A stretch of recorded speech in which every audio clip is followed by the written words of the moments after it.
Hello again. It's day 8 of our Advent calendar, and this morning I went down to the beach again and enjoyed the most amazing sunrise, and I really appreciated the beauty of the morning and the stillness of the whole thing. And it was really interesting to look at the volcano there looking at me, Rangitoto. I've only been on Rangitoto once, very briefly, stopping over on a tour. From the harbour to there and back again with family when they were out here from overseas. And it was a very interesting experience, almost surreal, to stand on that island and have a look at the substance of the volcanic rock and some of the artifacts there and a bit of the history. It's not a very old volcano by any stretch of the imagination. I've not been to White Island.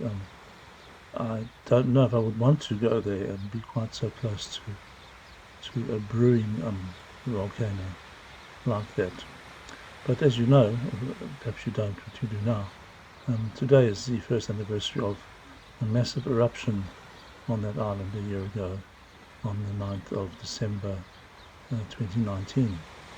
And so I was very aware this morning that as I watched the sun come up in the stillness of the morning and only interrupted by happy dogs chasing things around the beach. People were meeting elsewhere, looking at another volcano and remembering their loved ones and the courage of those who went to rescue them and the bravery of those who gone through a whole year of serious surgery for burns. That kind of operation isn't something that you wouldn't wish on anybody, and I really admire the surgeons and the people who work in that department in the medical field. It certainly is quite remarkable what they are able to achieve. Sadly, a lot of that kind of surgery developed out of war after the First World War, particularly when so many people were marred, especially pilots, fighter pilots, and again in the Second World War.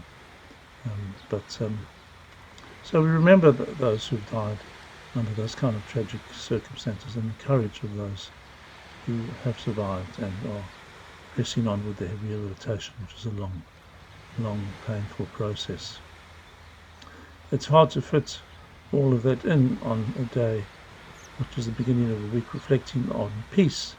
But I guess the tranquility of the morning helped me to figure out that even after such a terrible disaster, there does come a peace and a period of healing, a lot of introspection, a lot of stuff still to happen as people investigate why better plans were put into place to protect visitors and what have you, all the health and safety complications and the legal cases to follow. Our heart goes out to all the people involved, particularly the families who mourn. And today we pray that they will find peace of heart and mind, and those who are still recovering would have courage to press on. This is a season of Advent, of waiting, of reflection, of looking forward to a resolution of something, Jesus coming into the world ultimately to deal with all the things that bring conflict and war and violence and danger. And of course, natural disasters are a different kind of thing altogether, and we do live quite close to them. The funny thing about coming to this country is that we were never really told about the number of earthquakes, volcanoes, and potential tsunamis. So everywhere you go, there's always an interesting angle on the perception of a safe place. With the COVID-19 pandemic, New Zealand is perceived as a really safe place in the world, and it is from that point of view. But in other ways, it's a very young country with the potential to blow up or melt down or to do all kinds of dangerous things. We live in a city that's built on 50 or so dormant volcanoes. And they say that if a new one erupts, it could be anywhere in the city. Interesting way to live, isn't it? But I guess wherever we are in the world, we have these challenges, and we have to find faith and courage to keep going.